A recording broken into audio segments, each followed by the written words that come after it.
I don't give no fuck, bitch. I'm a scumbag journalist. I go dumb, dumb, dumb. I don't give no fuck, bitch. I'm a scumbag journalist. I go dumb, dumb, dumb.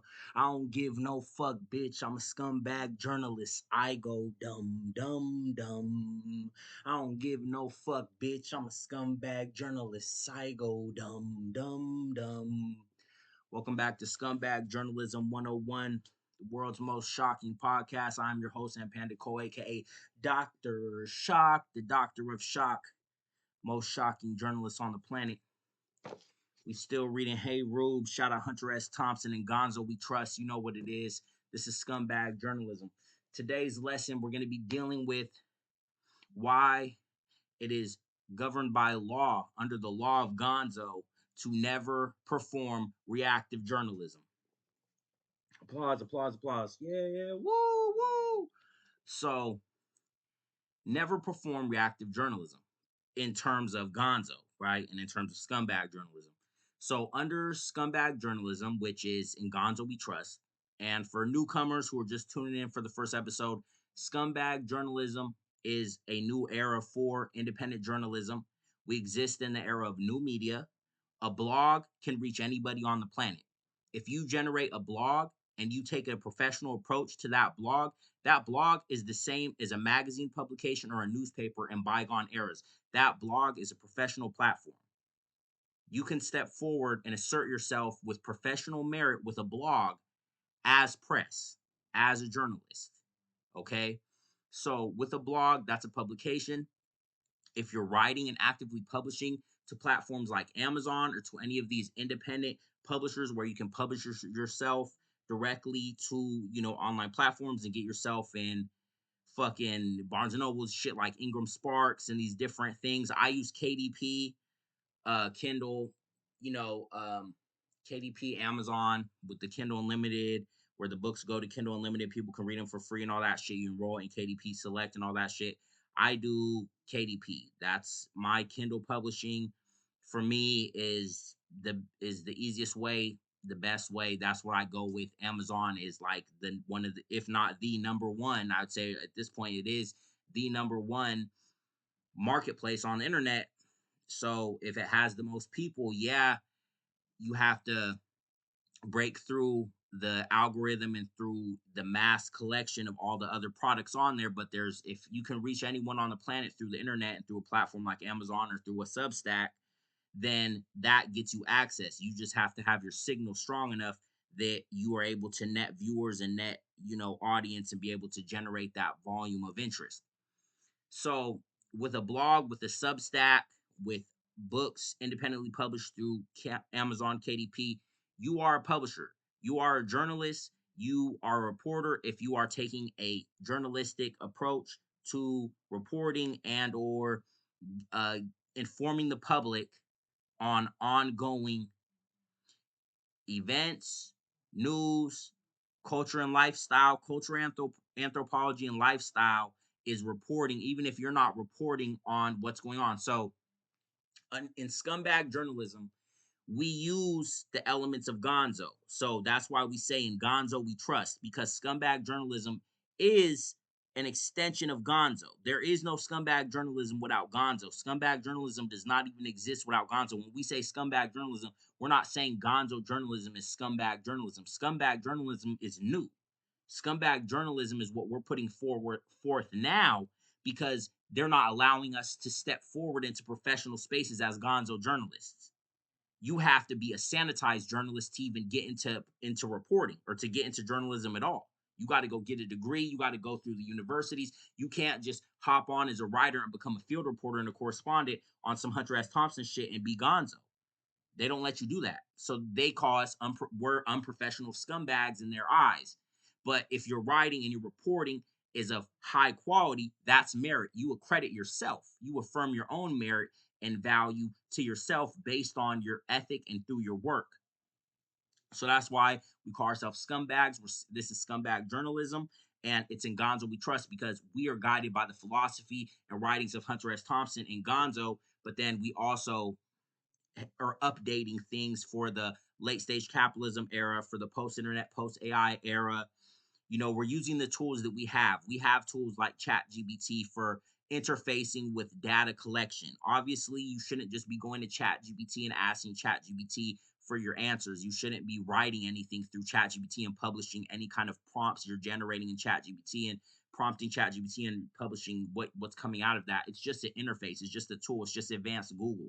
So ChatGPT, that's advanced Google. You feel me? And the shit can make you art covers and shit. If you don't draw or nothing like that, you don't got the money to be able to pay these artists who want $8,000 for a book cover. You just use ChatGPT to make the covers. It's not even an ethics war. It's not even an argument of it's wrong to it's wrong to generate R and AI. You don't even entertain any of that. It doesn't even matter. It's just a tool for us to use for scumbag journalism. So that's why we do not do reactive journalism under Gonzo or in Scumbag Journalism. It's not reactive. The news cycle is owned by corporations, is funded entirely by ad dollars, and only what the agenda of the narrative in play is what they report on. So when you're doing reactive journalism, looking at what these news outlets are releasing as press releases and the reporting they're doing, they get shit wrong and it's watered down, sanitized. No one's asking the hard hitting questions. It's framed based on whatever the political uh, thesis or basis is of that particular platform, whether it's leaning right or left or whatever the case may be. Most mainstream media, it's all mainstream media. It's all aimed. You're not getting an independent view. You're not getting hard hitting reporting. You don't have renegade reporters operating within these systems. They do not allow renegade reporters in these systems. They do not allow gonzo journalists in these systems. There is no Hunter S. Thompson operating out of CBS or NBC News or any of these newsrooms. They have sanitized out independent thought, independent thinkers, radical thinkers, evolutionary thinkers. They have they have filtered out the ability to innovate and to question.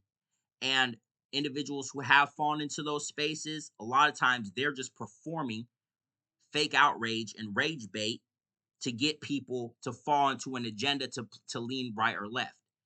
And then anyone who gets too extreme with their opposition to the mainstream or the narrative, depending on where they lean politically, they will use that and weaponize that against you and try to radicalize you and say, well, you're a radical or you're this or you're associated with this view, which we've criminalized and we deemed that view is radical, and they'll use that to criminally prosecute you. So you really have to be careful and with your assertions in terms of who you align yourself with. That's why I'm not political.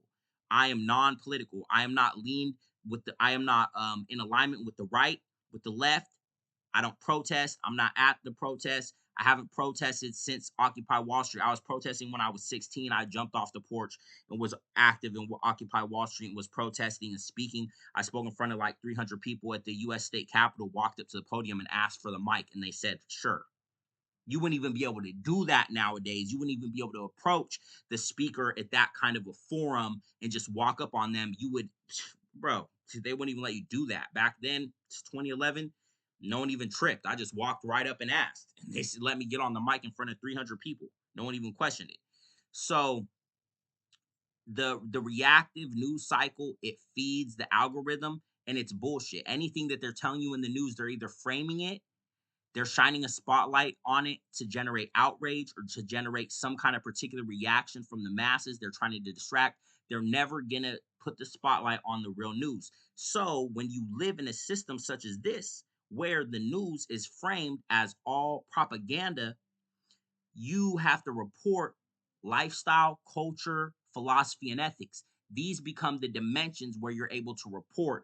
Because if you report on culture, lifestyle, ethics, psychology, sociology, you're able to touch on topics that are relevant based on cultural trends happening in the climate of society. That's the reporting, because you're not going to be able to get the real story on any of this bullshit going on. You're not going to be able to determine what's going on, especially if you're just behind your laptop and you're not there boots on the ground. And even if you're on boots on the ground, they're not going to let you in. So how the fuck are you going to find out what's really going on? It's all fucking lies. So there's no point. So that's also why in scumbag journalism, we lean heavy into fiction, just like gonzo journalism. Thompson would fictionalize and exaggerate shit and just write his own made up version of events, like with the Fear and Loathing on the Campaign Trail 72. I've been listening to that. He's just making up totally random shit, but it's grounded in reality and it seems totally realistic because he's blending the reporting with the fiction. You don't know which is which. So that's why in Scumbag Journalism we use fiction as a way of reporting. So whatever you want to report on, topic you're reporting on, you take it and turn it into a fictional story. You turn it into a fictional narrative. You turn it into a book. You turn it into a serial on Substack and release chapters. You turn it into fiction. You disguise the truth to expose the lies. This also legally protects you. They can't say you're doing libel. They can't say you're doing slander. They can't say you're infringing on any copyrights or anything like that. If you create original material in a fictional subtext of reporting, you can talk about anything and you can put anything into fiction and release it as fiction, no matter what you're exposing or what you're detailing. That's what Steve Larson did for us with the creation of motherfucking Expo Files. That's what Steve Larson did when he gave us Millennium. That's why the girl with the dragon tattoo, girl who played with fire, girl who kicked the corners, that's the whole Millennium trilogy. That's what Steve Larson gave us with the advent of Millennium. So Millennium is also part of Scumbag Journalism. But see, Steve Larson, his brand of journalism, this is Crusader journalism. This is investigative reporting. This is deep, deep, deep investigative reporting. Steve Larson was writing against Nazism, against fascism, against misogyny and violence against women, against racism, all in Sweden. He was investigating all of this and exposing where it permeated in Swedish society. This is the Expo Files when he was reporting as a journalist for many years, but he interpreted this, this ethos here and transmuted it into his fiction with the Millennium Trilogy.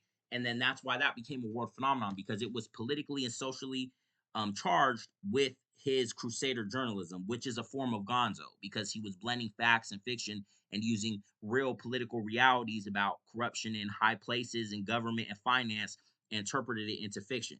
So that's what we do under scumbag journalism. These are like the Bibles you need to get to be a scumbag journalist. If you want to be a scumbag, you need to get the Expo Files. I got this for $8 off Amazon, no shipping. $8 right here. I haven't even read it yet. This is the deep dive on Crusader journalism for investigative journalism. This is Stieg Larsson's Expo Files. This is like the real millennium, right? So this is even more valuable in a way than the books. You could watch the movies and watch just the Swedish movies to get the story of millennium and get the ethics and culture of Crusader journalism, but this is the actual shit. And then you got Fear and Loathing in Las Vegas, of course, the real birth of gonzo journalism. And you got Hey Rube. This is late Hunter S. Thompson. This is his last book. This is the political sports betting, all of that shit exposed from the not post 9/11 2000s era. So it's like you need to get these books. These are your Bibles for gonzo journalism.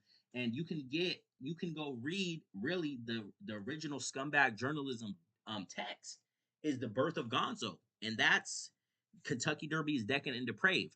That's Hunter S. Thompson's original gonzo after Hell's Angels. He did the Kentucky Derby is Decadent and Depraved, and then he took that style, and that's how he came up with Fear and Loathing in Las Vegas. But you can go read that, the Kentucky Derby article over on Electric Typewriter, electrictypewriter.com. Look that shit up. They have all kinds of articles from different writers, different journalists, and that's what made me a gonzo journalist when I read it last year, before I even read Rum Diary or Hell's Angels. Well, I had my computer read me those, but before I even got into the Hunter S. Thompson deep cuts, and now I got the books. Like I was just off the one article. I was like, oh, I'm a gonzo journalist. I already had reporting background, was already doing journalism, and it was already putting cultural anthropology subtext into my books. So that's why once I understood what gonzo was, I was like, oh, this is this is the way. But we of course have to update gonzo, so that's why we say in gonzo we trust, to signify that this is still the legacy of Hunter S. Thompson that we're building from. But this is new age journalism. This is scumbag journalism. We live in the age of what they call post-truth. Nothing is true. Everything is fake news. Everything is propaganda. Everything is aimed. A lot of shit is staged. That's also why you can't do reactive journalism. Reactive journalism, you're reporting on something that might be staged, something that might not even be true, might be totally fake.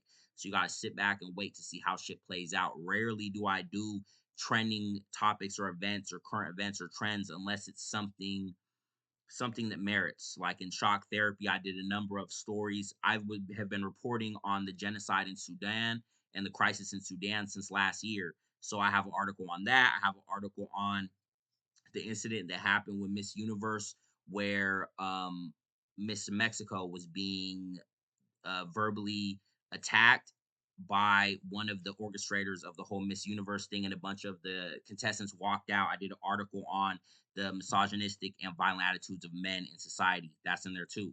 So that's where you use the cultural climate and you report on that, because that's saying something more about what's going on in society when we have been barred access to hearing what's going on, because they're not even allowing reporters to get on the inside to even know what the fuck is going on. Hunter was infiltrating high levels of politics to find out what was really going on. They don't allow that no more. They're barely letting these fucking journalists get in on the floor to ask a couple questions at the fucking forum. And those forums, that's just them, putting out the press release. That's not even really, you're not even really finding out what the fuck is going on. So unless it's a data leak, unless it's the whistleblowers, you're not even gonna really know. So essentially, that's why under Scumbag Journalism, it's in Gonzo we trust, and we're not doing reactive or reactionary journalism because there's no point. It's not conducive, and they're already doing that. There's already plenty of hack journalists and hack reporters at these fucking major news outlets who are already doing that. So there's no point. But that's what it is. And until next time, as always, remain shocked.